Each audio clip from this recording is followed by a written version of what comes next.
Bienvenue au Café de la Vérité.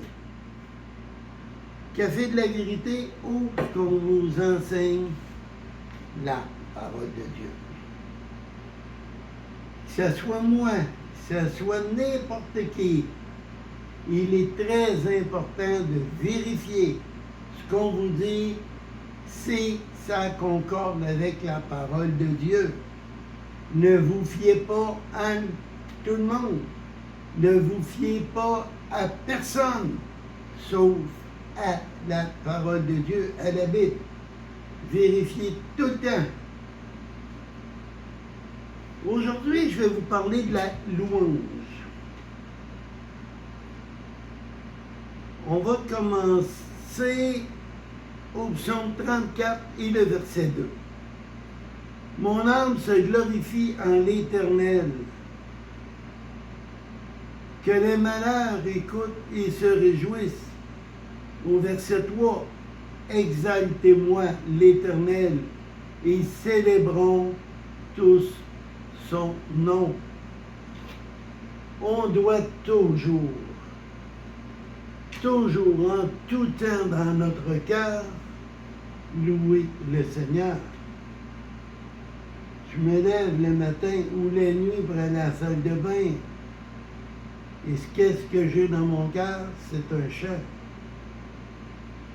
Jamais le même, mais je loue l'Éternel. Le louer doit être une mode de vie. Ça doit être un sacrifice agréable à Dieu. On va aller voir Hébreux.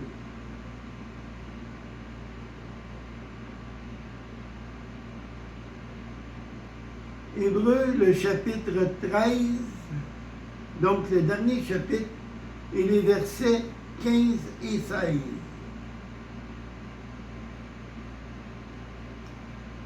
Par lui, offrons sans cesse à Dieu un sacrifice de louange,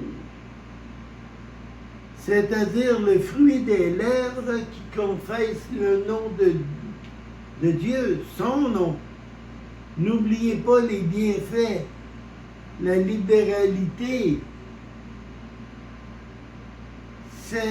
Car c'est de tels sacrifices que Dieu prend plaisir. Louer l'Éternel, s'offrir en sacrifice, c'est la façon qu'on s'offre à lui. C'est en le louant, en lui disant merci, lui disant merci pour les choses plus difficiles. Dans les choses difficiles, ils sont là pour nous faire grandir. Remercions-le. Notre louange ne doit pas être conditionnée par des circonstances. Ah, un matin, il fait beau soleil, donc j'ai prévu d'aller à telle place. Wow! Hey, merci Seigneur! Oh non! Un matin, il pleut. Je voulais aller au parc national, vous voir. Mais regarde la pluie. Ah! Mais encore là, vous dites, merci Seigneur. Il pleut? Pas grave, on va faire autre chose. On remplace. Il y a une raison. Les arbres et tout, ils ont besoin d'eau aussi pour vivre. Donc, louons l'Éternel en toutes circonstances. Vous êtes malade, louez-le. Vous recevez de la visite, mais vous aimez plus ou moins, louez-le. Il va changer le cœur de la personne. Dans Actes 16, 25 à 26, il faut le louer dans les moments difficiles. Parce que la louange ouvre des portes, ébranle les forteresses,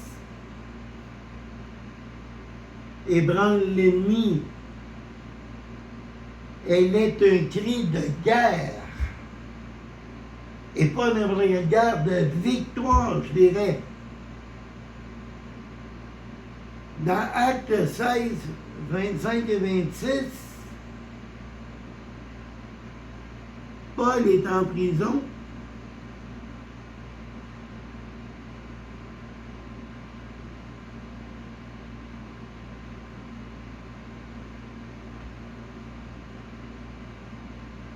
Paul et Silas sont en prison. Et vers le milieu de la nuit, Paul et Silas prient, chantent des louanges de Dieu, et les prisonniers les attendaient. Tout à coup, il se fit un grand tremblement de terre, de sorte que tous les fondements de la prison furent ébranlés. Au même instant, toutes les portes s'ouvrirent et les liens de tous les prisonniers furent rompus. Wow! Dieu agit dans la louange. Vous êtes malade? Louez-le. Vous avez un problème à faire face? Louez-le. C'est lui qui va ébranler les forteresses de l'ennemi. L'ennemi vous attaque, louez-le. Louez l'Éternel. C'est souvent dans les soirées de louange qu'il se passe les plus grandes choses qu'on puisse voir du Seigneur. Louez-le. Dans le psaume 100,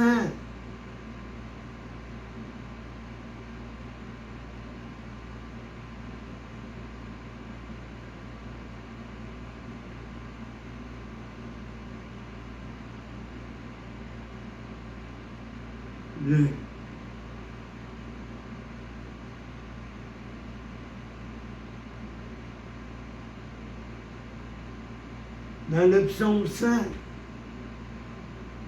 le verset 4 et 5,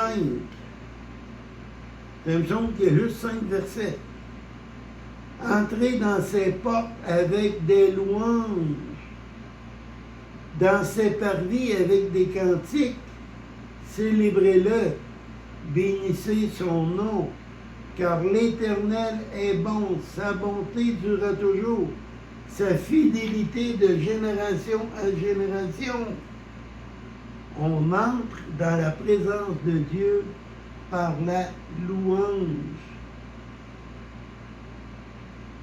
Il faut que ça devienne pour nous une façon de nous fortifier. Quand vous chantez des louanges au Seigneur, la joie vient dans votre cœur. Faites de la louange votre style de vie. Louez Dieu pour ce qu'il est, pas pour ce qu'il fait. Ouais, mais là, cette année, moi, là, ça va t'entendre, là, que gna, gna, gna. Non. Merci, Seigneur. Gloire à toi, Seigneur. Moi, je ne chanterai pas, là, parce que vous allez fermer. Mais chantez. Chantez. Et là, le Seigneur va vous libérer. Il va vous donner la joie. Et lorsque vous allez avoir la victoire, votre foi va avoir grandi. Il faut le louer parce qu'il est notre Dieu. C'est lui qui nous a donné son Fils pour que nous puissions aller au ciel, pour avoir un chemin pour aller vers Dieu. Même si on ne voit pas de changement tout de suite, continuez à le louer. Et vous verrez par le temps, les choses vont changer.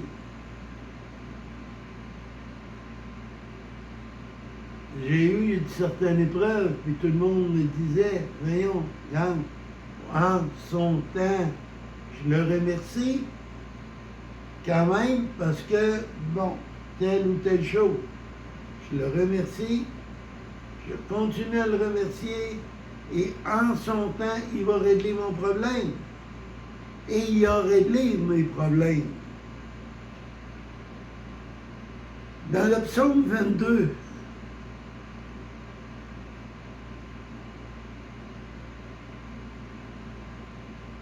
le verset 4. En toi se confiaient nos pères. Ils confiaient et tu les délivrais. Ils criaient à toi au verset 5. Il était sauvé. Il se confiait à toi. Il n'était point confus. C'est à l'Éternel qu'appartient la délivrance. C'est à l'Éternel de lutter pour nous. Il habite dans la louange. C'est dans la louange qu'il va nous restaurer. C'est dans la louange qu'il va nous guérir. Il est dans la louange. Notre vrai combat, il n'est pas physique, il est spirituel. Gagnez-le au ciel, puis vous allez le gagner sur terre. Il faut louer l'Éternel. Habakkuk, au chapitre 3. Habakkuk est un des petits prophètes. Chapitre 3 et les deux derniers versets, 18 et 19. Toutefois, je peux me réjouir en l'Éternel. Je veux me réjouir dans le Dieu de mon salut. L'Éternel, le Seigneur, est ma force. Il rend mes pieds semblables à ceux des biches. Il me fait marcher dans des lieux élevés. L'Éternel est notre force.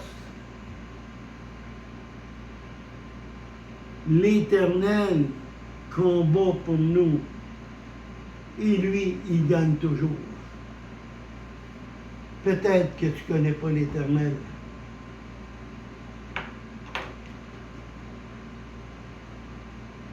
Peut-être que tu n'as jamais fait une prière de repentance et de demander à Dieu de te pardonner de tes péchés, de le remercier pour son Fils Jésus qui est venu mourir à la croix, car il est le seul chemin. Aucune religion va vous sauver. Seul Jésus peut sauver. Parce que c'est lui qui a versé son sang. Si tu n'as jamais demandé pardon et reconnu Jésus comme Seigneur et Sauveur, allez lire Romains 3, 23, 24 et 25. Ça dit tous ont péché. On a tous péché. Mais Dieu nous a tellement aimés qu'il a donné son Fils unique, afin que quiconque croit en lui ne périsse point, mais ait la vie éternelle. Demandez-lui, Père, je viens à ta présence et je te demande pardon. Je suis pécheur et je te demande pardon pour mes péchés. Et je reconnais que tu nous as tellement aimés que Jésus est mort pour moi.